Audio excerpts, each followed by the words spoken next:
እኚህ ሰው የመሬት ላራሹና የብሔረሰብ ጥናት ኢንስቲትዩትን ለማቋቋም የወጣውን አዋጅ ጨምሮ በርካታ ህጎችን አርቅቀዋል። አንድ አቋም ይዘው ከ3 የተለያዩ መንግስታት ጋርም መስራት የቻሉ አንጋፋ ባለሙያ ናቸው። በንጉሳዊው ስርዓት፣ በደርግና በኢህአዴግ ጅማሮ አቶ ሽፈራው ወልደ ሚካኤል በዘመናት መካከል በስርዓት መለዋወጥ ውስጥ ስላካበቱት የባለሙያነት ዕውቀትና የመሪነት ልምድ እንዲያካፍሉን የዛሬ የልቦና ውቅር እንግዳ አድርገናቸዋል። ሀገርና የስርዓት ለውጥ የሐሳባችን ማጠንጠኛ ናቸው። የልቦና ውቅር ፕሮግራም ስፖንሰር ኢትዮ ቴሌኮም።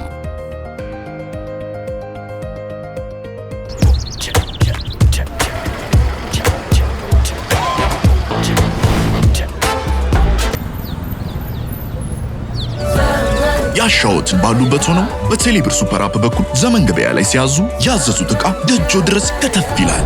ዘመን ገበያ፣ ገበያውን ደጆ ድረስ። ኢትዮ ቴሌኮም።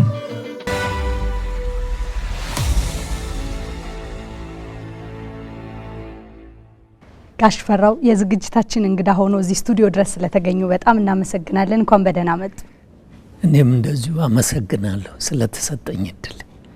በጣም ጥሩ። በመጀመሪያ የሶን ግለ ታሪክም ሳይ ስለሶም ትንሽ ጥናት ሳደርግ ቀልቤንም ከያዙት ነገሮች መካከል በተለያዩ መንግስታት በባለሙያነትም በኃላፊነትም የማገልገል እድል አግኝተዋል ለሀገሮትና በዚህ ውስጥ ለምሳሌ የተለያየ ርዕዮተ ዓለም የተለያየ አመለካከት ባላቸው መንግስታት ውስጥ በኢህአዴግም በጃንሆይም በሶሻሊስትም መንግስት በደርግ ስርዓትም አገልግሎት ነበሩትና እነሱን በዝርዝር እናያቸዋለን የእያንዳንዱን ተሳትፎ። ግን እንደው በዚህ ሁሉ የተለያየ ጊዜ በመሳተፍ ስለ ኢትዮጵያ ያገኙት ትልቁ ትምህርት ምንድን ነው ይላሉ? የሁሉም መንግስታት የጋራ የሆነ ነገር የታዘብኩት ሁሉም በየራሱ መንገድና አረዳድ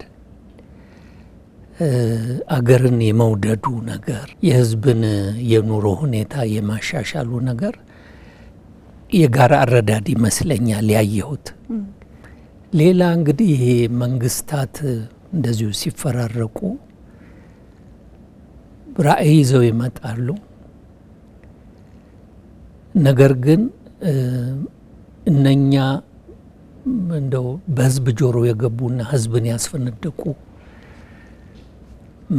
መልካም ነገሮች ብዙ ጊዜ እንደታሰበው እንደተፈለገው ሳይሄዱ እኔ በሀዘን ብዙ ተመልክቻለሁና ለዚህም እንግዲህ አንዱ የሚመስለኝ አንዱና ዋናው መንግስታት የሰውን መረጣ በተለይ ስልጣን ተሸካሚዎች ኃላፊነት የሚሰጣቸው ሰዎችን መረጣ ላይ የሚጠቀሙበት መስፈርት ጽኑ አለመሆኑና አንዳንድ ጊዜ ኃላፊነትን በችሎታና በመሰጠት ሊሸከሙ የማይችሉ ሰዎች ኃላፊነት ቦታ ሲይዙ በቃ መጀመሪያ እንደው ከፍና ግሎ የተነሳው መልካም ነገር ሲደበዝዝ አይቻለሁ። መንግስትም እንዲጣላ ሲያደርጉ አይቻለሁ። ይህንን አሁን በንጉሱም ጊዜ እንደዚህ አይነት፣ በደርግም ጊዜ እንደዚህ አይነት፣ በሄደም ጊዜ ያለ ነገር አንዱ ሌላ የጋራ የማየው የታዘብኩት ነገር ይሄ ነው። በጣም ጥሩ ስራዎች ይጀመራሉ። ደግሞም ትናንሽ የሚሆኑ ግን በብዛትና በተደጋጋሚ ሁኔታ የሚፈጸሙ መልካም ያልሆኑ ነገሮችን ስህተት ሊሆን ይችላል። ለምሳሌ በስልጣን ላይ ያሉት ሰዎች የህይወት ነገር ሊሆን ይችላል። ያኗኗርና የህይወት ዲሲፕሊን ማጣት ሊሆን ይችላል። ትንንሽ የሚመስሉ ነገር ግን ሲደጋገሙና ሲበዙ ያንን መልካም የሆነውን አምሮት ወይም ህልም ያጠለሹታል ማለት ነው። ይህን አይቻለሁ። ሌላ በመንግስታት መፈራረቅ እንደው ደጋግሜ ያየሁት ነገር ምንድን ነው? አንድ መንግስት በሌላ መንግስት ሲተካ ያለፈውን መንግስት መልካም የሆኑ ነገሮችን እንኳን አዲሱ መንግስት አንቱ ብሎ ተቀብሎ የማስፋፋት ጉልበት ብዙ አይታይም። ምን ማለት ነው? ሁልጊዜ አንድ መንግስት ሲተካ በሌላ መንግስት አዲሱ መንግስት ሀ ብሎ ጀማሪ ይሆናል ማለት ነው። ይሄ የሚል የሚቀጥል ነገር እንዲጠፋ የሚያደርግ ነው። እኔ ባየኋቸው እንግዲህ 4 ያህል መንግስታት ውስጥ ሰርቻ ኖር ያለው ወይም አገልግያለሁ ማለት እችላለሁ። ልንረዳው በማንችለው መንገድ በዚህ ሀገር በጣም መልካም የሆኑና ሰው ሁሉ በቃ መቼ በሆነልን ብሎ ሲጓጓ የመክሰም ቶሎ ማለት ነው። ልክ ጠዋት ፀሐይ ወጥቶ እስከ ማታ ቀጥሎ መጥለቅ ሲገባው ገና በጠዋቱ የመቀጨት ነገር ደግሞ ደጋግሞ ሲያጋጥም አይቻልም። ለምን ይመስሉታል እንደው እንደዚህ ተደጋግሞ የሚመጣው? አስበውበት ያውቃሉ? እንደው በቀጥታም ሆነ በስውር ከሌሎች አገሮች በእኛ ላይ የሚደረገው ተጽዕኖ ከቀጥታው በላይ ከቀጥተኛው ተጽዕኖ በላይ በስውር የሚደረጉ ተጽዕኖዎች በጣም ጉልበት ያላቸው ይመስለኛል። ይህቺ ምድር እኛ ስለ ራሳችን ከምናስበው በላይ በጎረቤቶችና ውጭ ባሉ ሌሎች ሀያል አገሮች እይታ ውስጥ ያለች ነች። ሁልጊዜ የእኛኑ ሰዎች በመጠቀም መግባባቱ ተቀባብሎና ተከባብሮ የመኖሩ ነገር እንዲጠላ የሚያደርጉ አይነት ነገር በራሳችን ሰዎች አንደበት እንዲወጣ የሚደረጉ አይነት ሁኔታዎች ብዙ ጉዳት ያደረሱብን ይመስለኛል ማለት ነው። አንዳንድ ጊዜ በእርግጥ ባለመረዳትም ጭምር የሚደረጉ ጥፋቶች እንደሚኖሩ በተደጋጋሚ ሌሎች ሰዎችም ሲያነሱ በቀጥታም በተዘዋዋሪ ሰምተናል። እንግዲህ የእርስዎ የአገልግሎት ጊዜ ወደ ኋላ ስንመለስ በጃንሆይ ያገለግሉ ከነበሩበት ከተወሰነ አገልግሎት በኋላ ለውጭ ትምህርት ወደ አሜሪካ እንደሄዱ ያትታል ግለ ታሪክዎት። እርስዎ ትምህርት ላይ ያሉ ነው እንግዲህ የጃንሆይ መንግስት የወደቀው ለትምህርት ሄደው በነበሩበት ጊዜ። እውነት ነው። መስከረም 2 እርስዎ ነሐሴ ላይ ትምህርትዎን አጠናቀው ግን ተመልሰዋል። አሁን እኔ በዛ ዘመን የነበሩ የማገኛቸውን ሰዎች ሁሉ የምጠይቀው ጥያቄ አለ፣ በተደጋጋሚ ማንሳት የምፈልገው ጥያቄ እንደው ሀገር እንዲህ በተለይ በለውጥ ጊዜ ሲሆን የሚኖረው ችግር ቀድመም እያነሱ ነበረ። ነባሩን ይዞ የመቀጠል የፖለቲካ ባህል ስለሌለን አንዱ ቀጥሎ የሚመጣ የመጀመሪያውን ደምስሶ የማጥፋት አይነት ስለሆነ ልማዳችን፣ እርስዎ ደግሞ በተጨማሪ የነበረው ስርዓት ላይ ደግሞ ያገለግሉም ስለነበረ በትንሽ ኃላፊነትም ቢሆን ከዛ የተሻለ ትምህርት ተምረው የተሻለ እድል እዛ ኖሮ በተቃራኒ እዚህ የነበረው አስፈሪ ሆኖ እንዴት መጡ የሚል ጥያቄ ማንሳት እፈልጋለሁ። ምን መለሰዎት? እንግዲህ አንዱ ከኢትዮጵያ ውጪ መኖርን አማራጭ አርጌ መውሰድ ብቻ ሳይሆን አስቤ አላቅም። በቃ ማለት አገር ይሄ ነው፣ እዚህ እኖራለሁ፣ እዚህ አገለግላለሁ፣ እዚህ እገለግላለሁ የሚል ያው እንግዲህ በልጅነት የገባብን የአገር ፍቅር የሚባለው ነገር ሊሆን ይችላል። በዚያን ጊዜ ለመምጣት ስሞክር አንድ አስተማሪ በጣም ትልቅ የሆነ የተባበሩት መንግስታት የአካባቢ ጥበቃ መስሪያ ቤት የሕግ ክፍል ኃላፊ ሆኜ እንድሰራ ኃላፊውን ራሱን እራት ጠርቶት እኔንም እዚያው ራት ላይ እንድገናኝና እዚያ እንድሰራ እድሉ ነበር ማለት ነው። ይህንም ነው እንግዲህ እኔ ጥዬ የመጣሁት።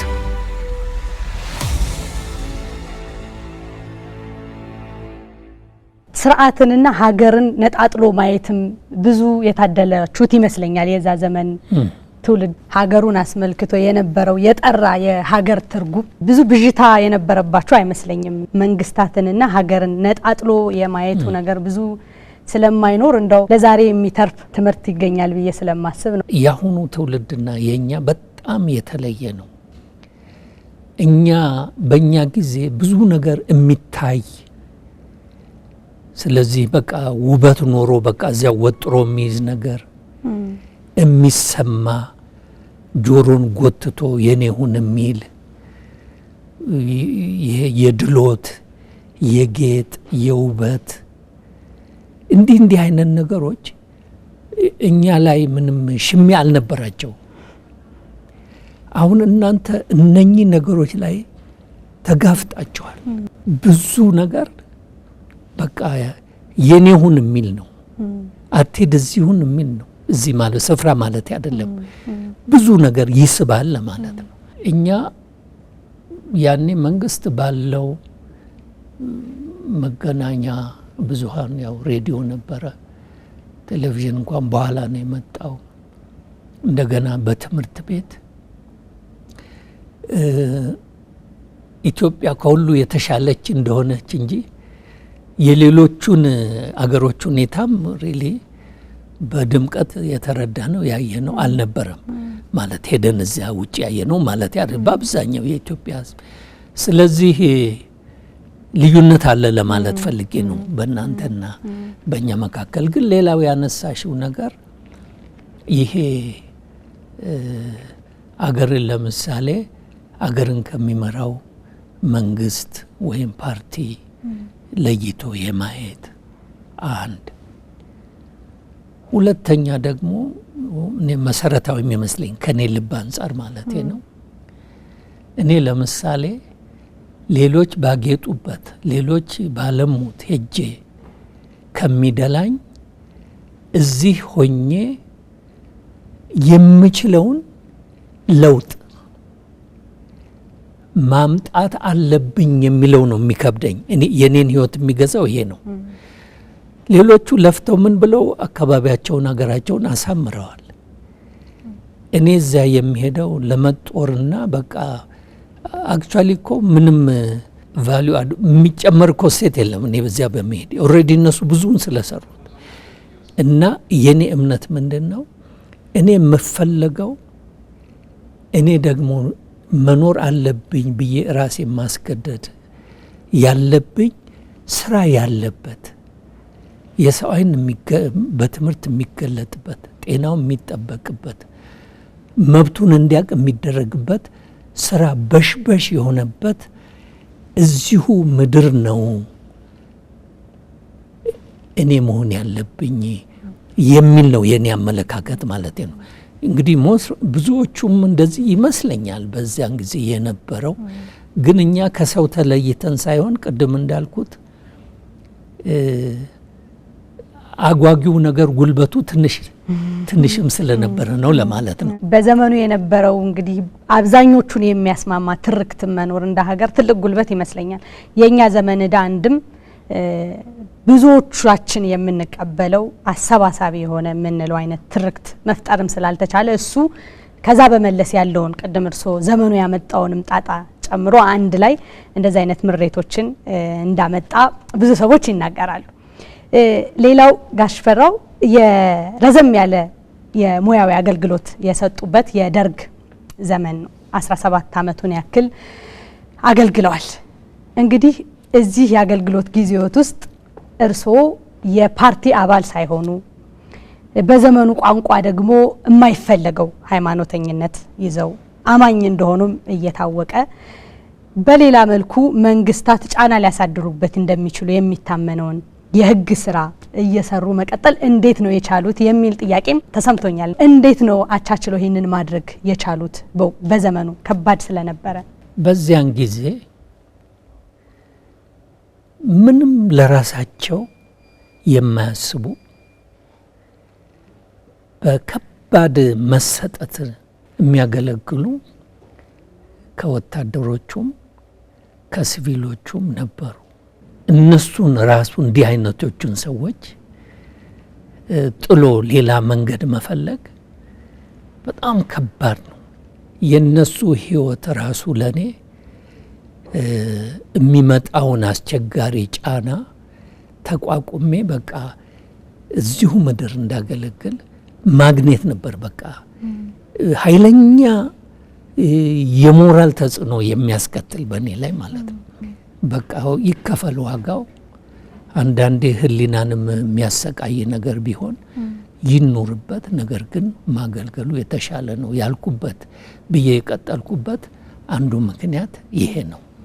ሌላው በጣም ብዙ ህጎች አውጥተናል በዚያን ጊዜ እና በደርግ ጊዜ የወጡትን ህጎች በአብዛኛው እኔ የሰራኋቸው ይመስለኛል። ምናልባት 80% እንደው ቢታይ የወጡትን ህጎች ብንቆጥር የኔ አሻራ ያለባቸው ይመስለኛል።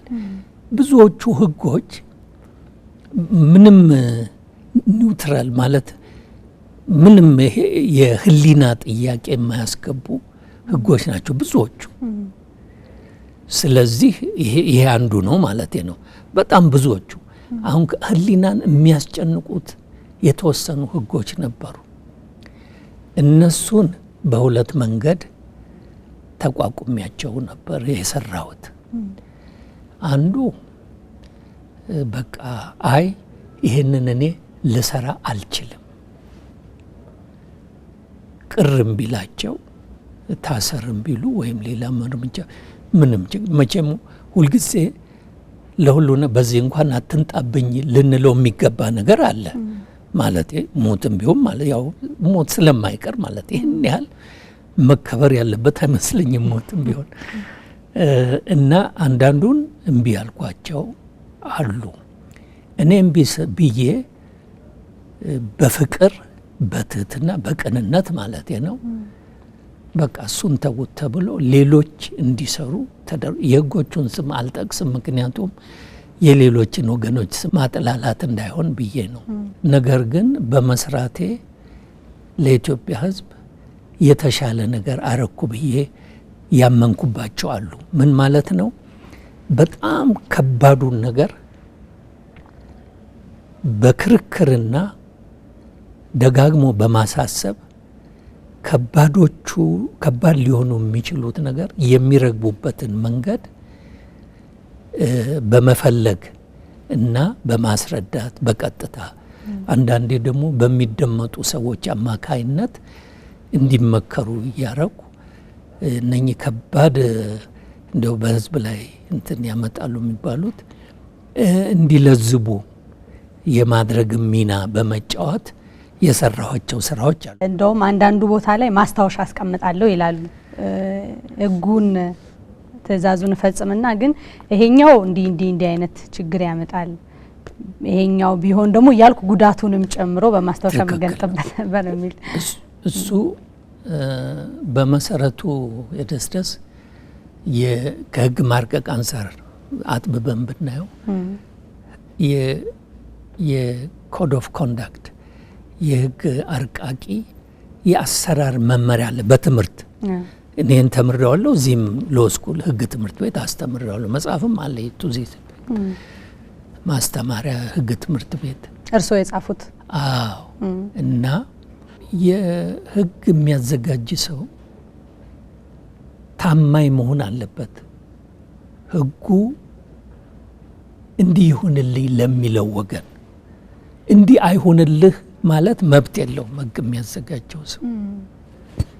ህግ የሚያዘጋጀው ሰው ግዴታው የተባለው ነገር እንደተባለው በህግ መልክ ቢወጣ ይህንን ህግ ይጣረሳል፣ እንደዚህ አይነት በህዝብ ላይ ጉዳት ያመጣል የሚል ምክር መስጠት ነው እንጂ ያ የፈለገውን ያ ባለቤቱ ማለት ነው ያለውን ከዚያ ውጪ መውጣት መብቱ አይደለም። ኢንፋክት አንፕሮፌሽናል ነው እንደሱ ማድረግ። ያም ቢሆን ግን ቅድም እንደጠቀሽው ይሰራ፣ ግን ይሄ እንዲህ ቢሆን ይሻላል አማራጮችን በመስጠት ሜሞ ጭምር እሰጥ ነበር። ይሄ እንዲሁ እንደው ለራሴ ህሊና እንዲሁ አንድ መንገድ አድርገው የተጠቀሙበት ስለመሰለኝ ነው። የልቦና ውቅር ፕሮግራም ስፖንሰር ኢትዮ ቴሌኮም።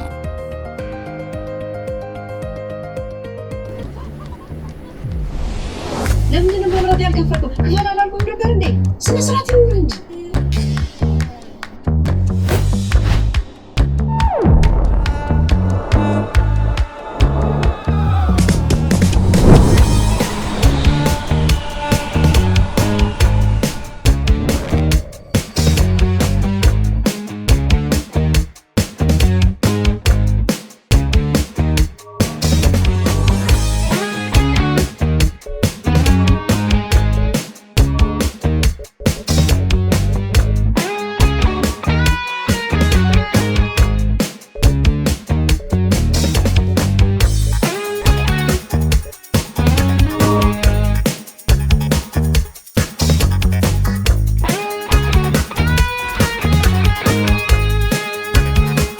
በቴሌብር ባለንበት ሆነን ያለምንም ውጣ ውረድ የቢል ክፍያችንን ስንፈጽም እንዲህ ነን። ቴሌብር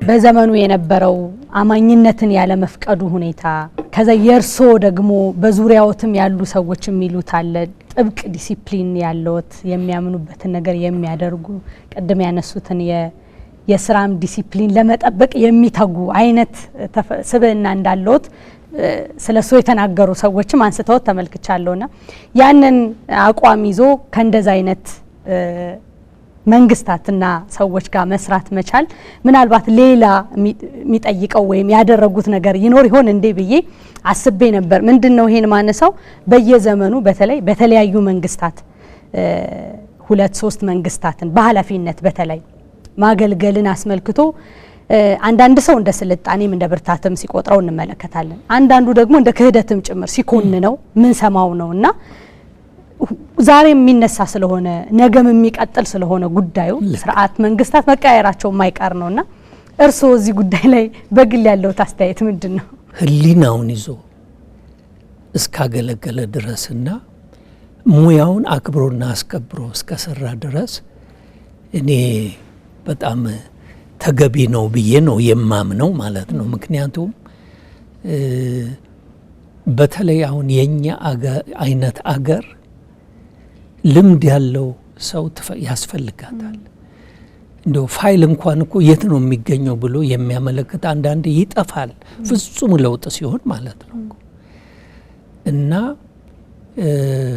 ከሁሉም ጋር መኖርና ማገልገል ፈተና ቢሆንም አንዳንድ ጊዜ ያንንም ተቋቁሞ ለራስ ሳይሆን ለሚገለገለው ህዝብ ከዚያ አንጻር ማለት ነው። ትኩረቱ ማላይ ነው ራስ ላይ ነው ወይስ ህዝብና አገር ላይ ነው? እኔ ማየው ማለት ነው። እኔ ብቻ ሳልሆን ብዙ ሰዎች ማለት ነው። እኛ ብንተው ማን ነው የሚተካው? ሁሉን ነገር ተቀብሎ ምንም ነገር በቃ እንደተባለ የሚሰራ ብቻ ከሆነ ህዝቡ ይጎዳል፣ አገሩም ይጎዳል። ስለዚህ በቃ እንደ በፈር ማለት ትንሽ ግራሶ እንኳን የመሆን እድልን ተጠቅመን ለህዝብና ለምድራችን ብንኖር ብናገለግል ይሻላል የሚልም እንትን አመለካከት ነበረና እዚህ ላይ እኔ ስም በጠራ ምንም ሁሉም ሞተዋልን። አንፎርቹኔትሊ ለምሳሌ አሁን አቶ አማኑኤል አምደ ሚካኤል የፍትህ ሚኒስትር ነበር፣ በኋላ ምክትል ፕሬዝዳንት ሆነው ነበር። አቶ ኃይሉ ይመኑም እንደዚሁ የተለያየ ሚኒስትሪያል ፖርትፎሊዮ እንደዚሁ ምክትል ፕሬዝዳንት፣ አቶ ተስፋዬ ዲንቃም እንደዚሁ። እነኚህ አእምሯቸውም በጣም ብሩህ የሆነ ትልልቅ ሰዎች ነበሩ። እኔ ከነሱ ጋር አልወዳደርም በስልጣን፣ ነገር ግን በሀሳብ ስለምንግባ ብዙ ጊዜ እንነጋገራለን። ይሄን ነገር ለመኖር ሳይሆን አገርን ለመጥቀም ህዝብን ለማገልገል የተለያዩ ሰዎችን ቢመጡም የመንግስታት ማለቴ ነው ባህሪያቸው በጣም የተለያየ የሚጠይቁትም የተለያየ ይሄን ራሱ ችሎ ነገር ግን ህዝብንና አገርን ለማገልገል እስከ ተሰራ ድረስ እኔ ጥሩ ይመስላል። እኔ ለምሳሌ እንደው እኔ እንደዚህ አይነት ሰው ነኝ ብዬ በሙሉ አፌ ልናገር አልችልም። ግን እኔ ለምሳሌ በደርግ ጊዜ አገልግያለሁ። ኢህአዴግ ሲገባ እንግሊዝ ሀገር ነበርኩ። ደግሞ ውጭ ሲሄዱ ነው መንግስት ተቀይሮ የሚጠብቀውት። ሁለት ያጋጠመውት ነገር ነው። እኔም ኃላፊነቱን ስቀበል የማገልገል ነጻነት ስሜን ሳይሆን ስልጣን ሰጣችሁኝ እንዳገለግል ትፈቅዱልኛላችሁ ወይስ በስሜ ልትጠቀሙት ነው ወይ ብዬ ጠይቄ ተግባብተን ነው እንትን ያልኩት። ምን ለማለት ነው እንግዲህ እንትኑን ገልብጦ ማየት ይጠይቃል ለማለት ፈልጌ ነው።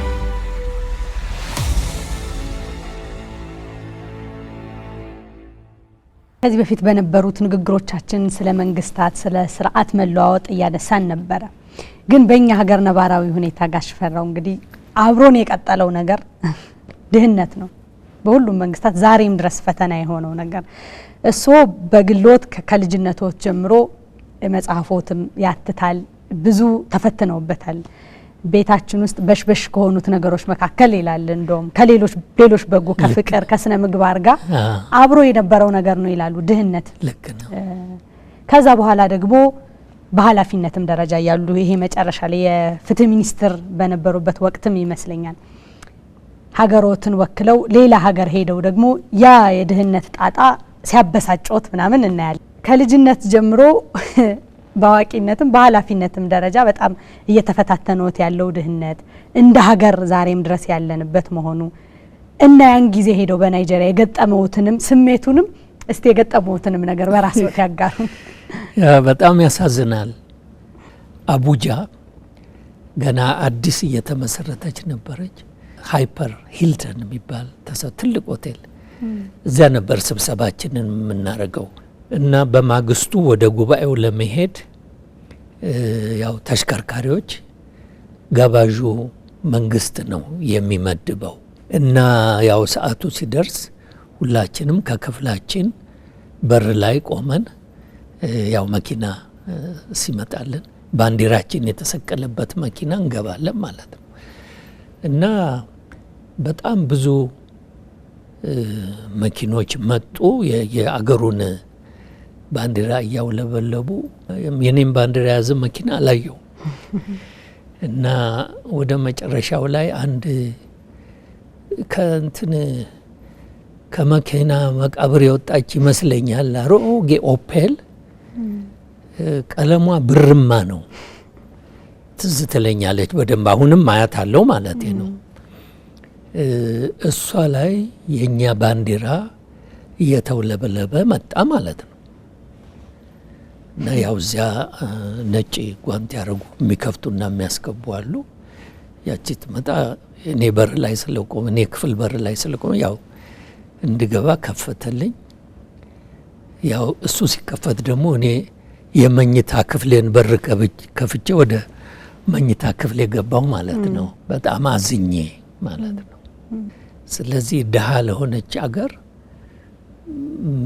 መኪናም ከተገኘ ትልቅ ነውና በቃ የሆነው መኪና እንመድብ ብለው ባደረጉት ሰዎች ብቻ አይደለም ያዘንኩት፣ በራሳችንም ጭምር ነው። የኔ እምነት ኢትዮጵያ ድሃ መሆን አለባት ብዬ ድሃ ልትሆን የማትችል ግን ድሃ ሆና ያለች አገር ነች ብዬ ሁልጊዜ በቃ እንትን ይለኛል፣ ያሳዝነኛል። እና ገባው በኋላ ያው ሪፖርት ተደረገ ይመስለኛል፣ ግርግር ተፈጠረ። ከዚያ በኋላ ያው ትልቅ መኪና ተመደበ። ሚኒስትሩ መጣ፣ ክፍሌ ማለት ነው። ያው ከባድ ውሳኔ ማድረግ ነበረብኝ። በቃ አኩርፌ ልተውና ልመለስ ወደ አገሬ ወይስ እንግዲህ አንዴ መጥቻለሁ፣ መልእክቱንም አስተላልፍ ያለው እና ልሳተፍ ወይ ብዬ መሞገት ነበረብኝ ውስጤን እና ያው ገባው ስብሰባው ማለት ነው።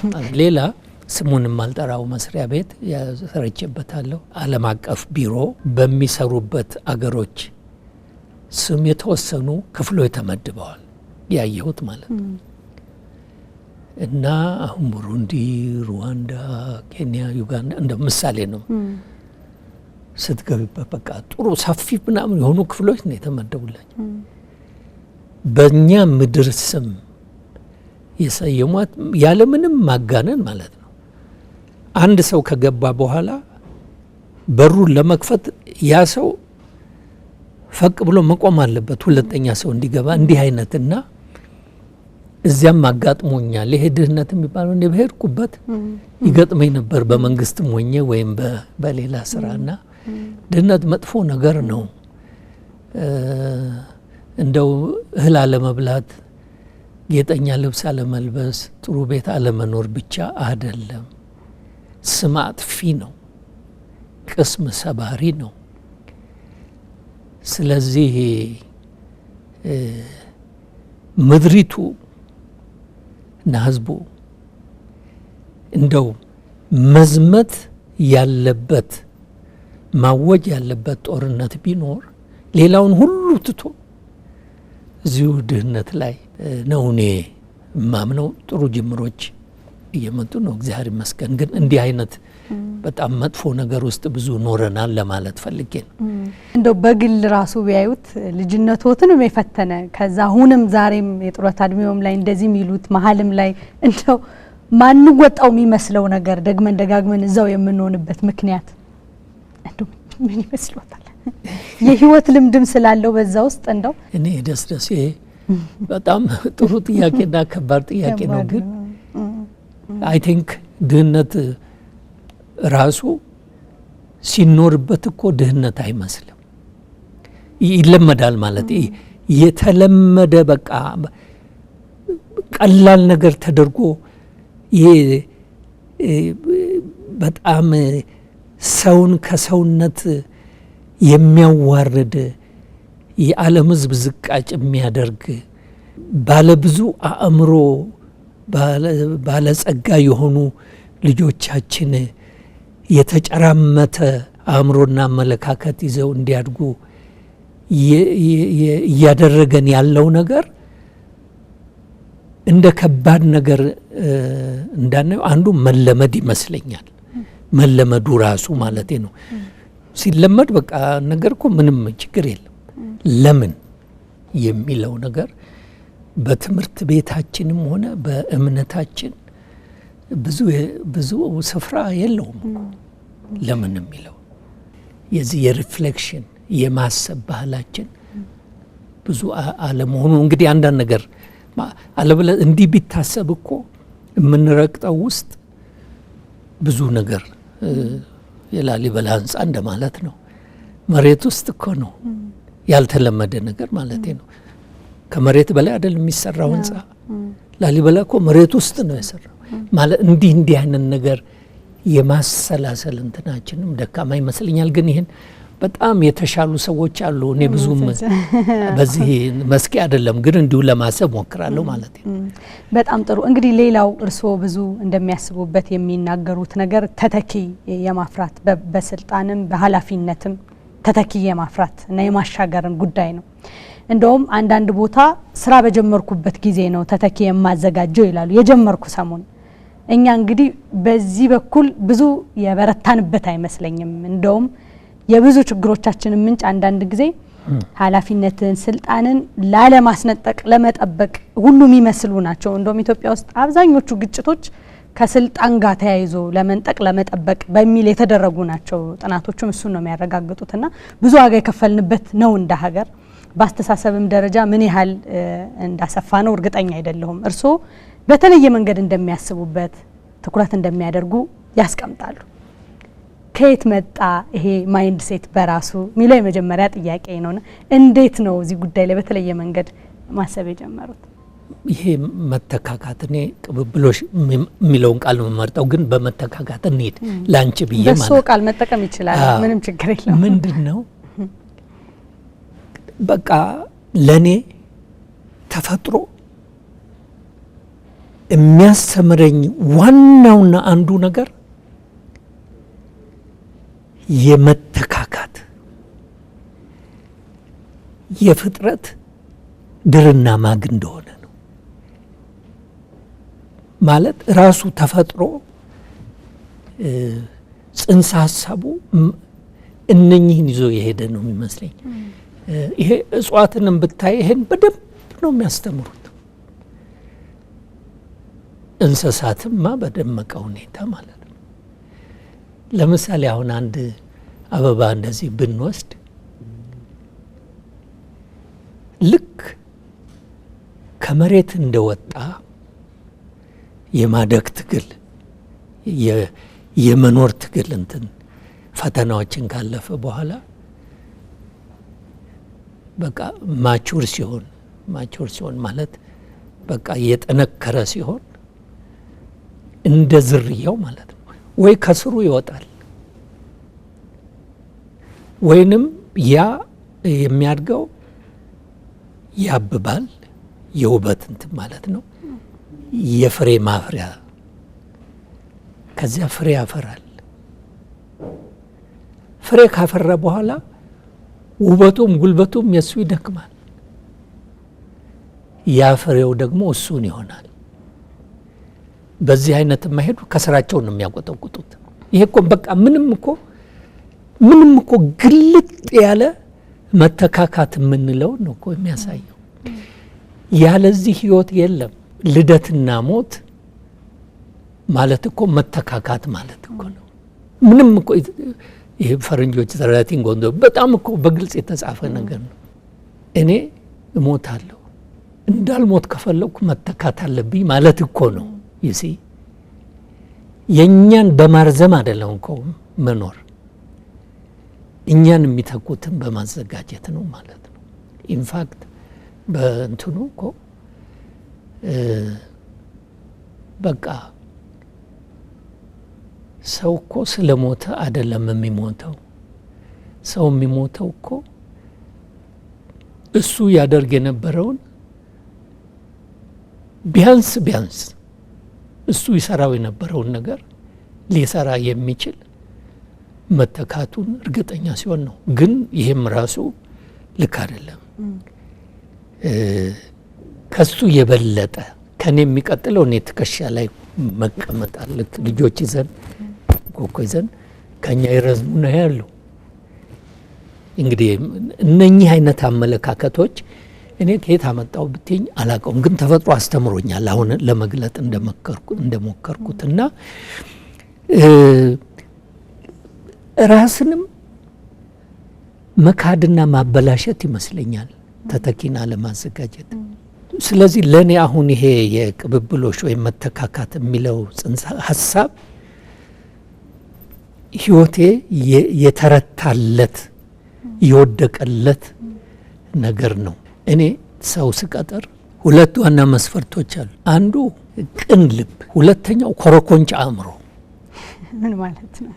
እኔ የምለውን ልክ ነው የሚለኝ ሰው ከሆነ ምንም ኮረኮንች አእምሮ የሌለው ማለቴ ነው። እንግዲህ ካልጠየቀ፣ ካልጨመረበት፣ ካላሳመረው፣ ካላስረዘመው፣ ካላሰበው ያ ሰው ሪደንደንት ነው፣ መቀጠር የለበትም ያምናለሁ ማለት።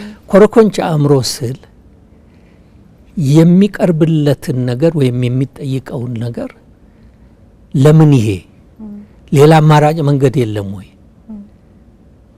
ትንሽ ሰርተን ብዙ እንዴት ማግኘት? እንዲህ አይነት የሚፈትሽ የሚመረምር አይነት እና ትእዛዝ ሰጪውን ወይም አለቃውን የሚሞግት መሆን አለበት። ግን ልቡ ቅን መሆን አለበት። የልቦና ውቅር ፕሮግራም ስፖንሰር ኢትዮ ቴሌኮም።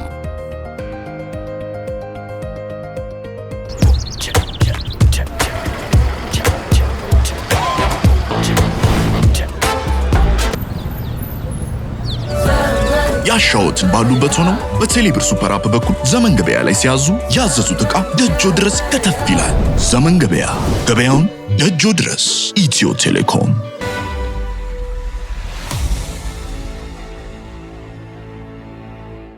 እዚህ መጽሐፎት ላይ አንድ ቦታ ላይ ራስን ማቅለል የሚሏት ሀሳብ ተመልክቻለሁ። የመጽሐፉ አንድ ክፍል ላይ ራሴው እኔነቴን ነገን እንዳይሸከም አደረግኩት፣ ራሴን የነገ የተነገ ወዲያውን ሽፈራውን ሳይሆን የየለቱን ሽፈራው ብቻ እንዲኖር አሳመንኩት፣ ራሴ ቀለለኝ። ሰው ራሱ ሲቀለው ህይወት ትቀለዋለች፣ ራሱ አይከብደውም የሚሉባት ሀሳብ አለችና ምናልባት ራስን ማቅለል የምትለው ሀሳብ ምንድናት? አንዱ መፈራው ሰው እኔ አብሬ ለመስራት ማለት ነው። እምፈራው ሰው ራሱን ተሸክሞ የሚኖርን ሰው ነው።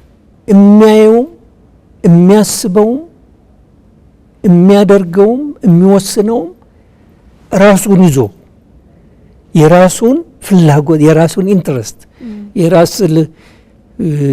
የራሱ ነው። እንደው ማለት ከስራ ለቀቂው ደሞዝ አይጨመርልኝም እንደዚህ ማለት ሁሉ ነገር መነጽሩ በቃ ያ ሰው አይን አለው እንላለን እንጂ አይኑ ራሱ ነው ማለት ነው። የመኖር ያህል ኢንትረስት ሁላችንም ያስፈልገናል። የመኖር ያህል ማለት ነው። ሰርቫይቫል ወይም መኖር እኮ የሁላ ኢንስቲንክት ነው። ግን በጣም ብዙ ሰው አሁን ባለጉዳዩ መጥቶ ሲያናገረው ከሱ ምን አገኛለሁ ከሷ ምን አገኛለሁ፣ ባለስልጣን ሲያነጋግረው እንዲህ ብዬ ባስደስተው ይሾመኛል ወይ እድገት ይሰጠኛል እንደዚህ። ይሄም ማለቴ ነው እንግዲህ ሁሉን ነገር ታሳቢነቱ እሱና እሱ ብቻ ነው። እንዲህ አይነት ሰው ማለቴ ነው። ራስን ማቅለል ማለት ከዛ ስሜት መነጠል እንደማለት ነው። ከራስ አዎ፣ ከዚያ ሲሆን አይከብደኝም እኔ ራሴ ማለት ነው። እና ስራ ሲሰጠኝ ምሰራው ለስራው ልክነት ብዬ ነው እንጂ ያዘዘኝን ሰው ለማስደሰት አይደለም። ነፃነት ይኖራል። በራሱ ፖሴስድ ያልሆነ በራሱ ፍላጎት በራሱ ግኝት ራሱ ስል እንግዲህ ቤተሰቡንም ዘመድ ወዳጁን ሁሉን ይጠይቅ። በዚያ የተከበበና በዚያ ሉጋም ውስጥ የኖረ ሰው እኮ በጣም የሚያሳዝን ሰው ነው። ለመስሪያ ቤትም አይጠቅምም። እና ለኔ እጅግ በጣም ቅድም ባልሽው አራቱ መንግስታት ውስጥ ምንም ሳልፈራ ማለት ነው ማለት ያለ ጥፋት ልታሰር ይቻላል። ግን የውስጥ የሚወቅስ ነገር ሳይኖር የመኖር መብት እኮ ውስጣችን ነው ያለውና አንዱ መንገድ አሁን የጠቀሽው ነገር ነው። የመጨረሻው ሀሳብ ላይ እንምጣ። ለብዙ ነገሮች እንደ መፍትሄ የሚያስቀምጡት ነው ለሰው ያለን መረዳትና ትርጉም መስተካከል አለበት የሚሉት። እንደ ግለሰብም እንደ ሀገርም ያሉን ችግሮች የሚቀረፉት ሰውን አስመልክቶ ያለን መረዳትና አስተሳሰብ ሲቀየር ነው የሚል ሀሳብ ተመልክቻለሁ የሱ ሌሎች መጽሐፎትም ውስጥና ትክክል። ምን ማለት ነው ሰውን አስመልክቶ ያለን አስተሳሰብ ወይም መረዳት መቀየር ማለት? እንደኛ ሀገር ላለስ መፍትሄ የሚሆነው ለችግሮቻችን እንዴት ነው? የሀገር ስም አልጠራም። ያንድ በጣም ትልቅ የሚባል ሀገር የውጭ ግንኙነት ምሰሶዊ ፖሊሲ የሚባለው መኪና ውስጥ ሞተሩ እንዳይጠፋ በቂ ነዳጅ፣ መኪናው ግን ብዙ መንገድ ርቆ እንዳይሄድ ትንሽ ነዳጅ መሆኑን አረጋግጥ። ምን ማለት ነው? አሁን እነኚህ ትልልቅ የሚባሉት ሀገሮች ፖሊሲያቸው ይሄ ነው። ምን ማለት ነው? ሌሎች ሀገሮች ነፍሳቸው እንዳይጠፋ የሀገር ስል እንግዲህ ያው በቃ እንዲኖሩ ትንሽ ነገር እንዲያድጉ እንዲለሙ ይፈቅዳሉ።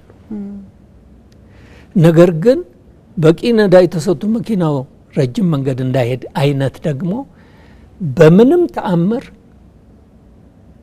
አድገው ከነሱ ጋር እንዲወዳደሩ ያለ መፍቀድ የሚሄዱበት መንገድ አንዱ ይሄ ነው። በቃ ፖሊሲ እኮ ነው ይሄ በቃ ቋሚ ፖሊሲ ማለት ነው። ሁለተኛ የዓለምን ታሪክ ስታይ የባሪያ ንግድ ሌላ፣ የቅኝ ግዛት በቃ ዓለም ውስጥ ይሄን ትርምስ ያመጣና በተለይ አሁን በሶስተኛ ዓለም አሉ የሚባሉት ሀገሮች በቃ እንደዚህ ልማታቸው አቆርቁዞ እንዲቆይ ምክንያት የሆኑት ነገሮች ከምን መጡ? በሰው ስብዕና ክብርና ልዕልና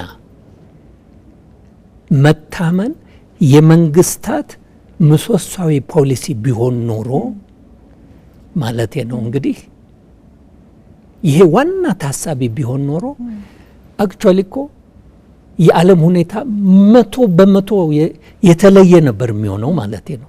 ለምሳሌ ድህነት የሚባል ነገር በምንም ተአምር እነኚህ ከባድ የሆኑ ጦርነቶች 20 ሚሊዮን 25 ሚሊዮን ምን የጨረሱ አይነት ነገሮች አይኖሩም። ታሪክ ሌላ ነበር የሚሆነው ማለት ነው።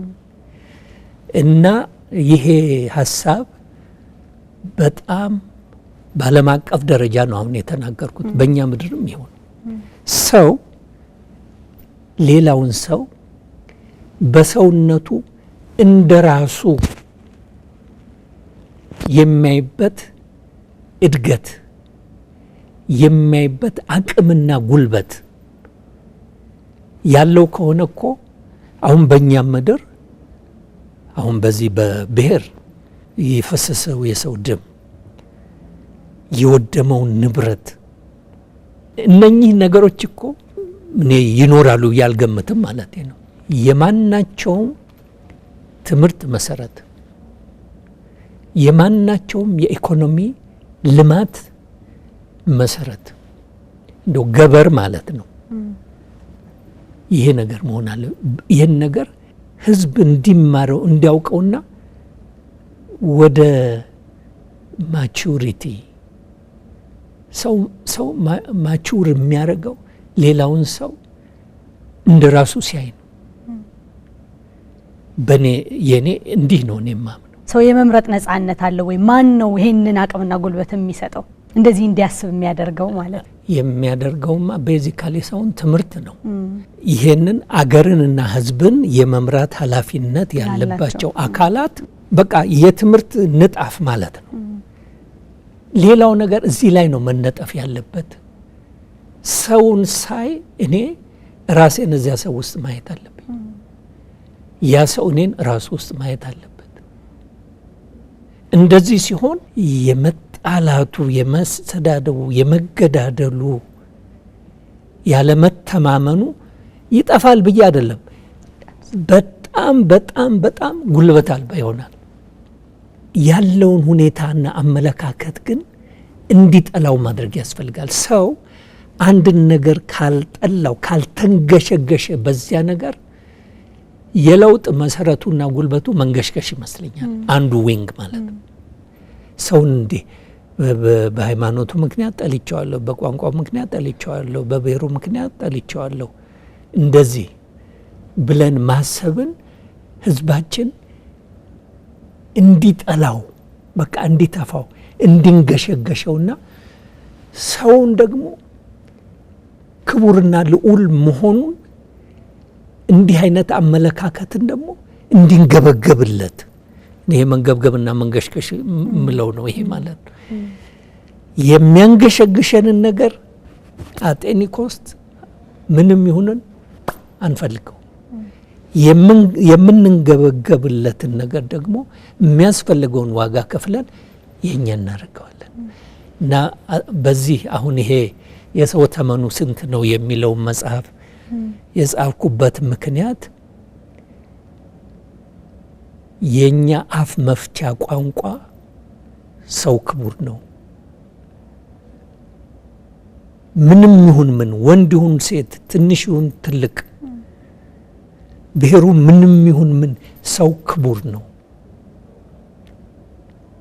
ሲወለድ ከክብርና ከዚህ ከልዕልና የዲግኒቲ የሚለው ጋር የተወለደ ያ ደግሞ ምንም ሳይቀነስበት ህይወቱን እስከ መጨረሻው እንዲመራ አስፈላጊው ነገሮች መደረግ። ለዚያ መንግስት ሚና ይኖረዋል፣ ሃይማኖት ተቋማት ሚና ይኖራቸዋል፣ ቤተሰቦች ሚና ይኖራቸዋል።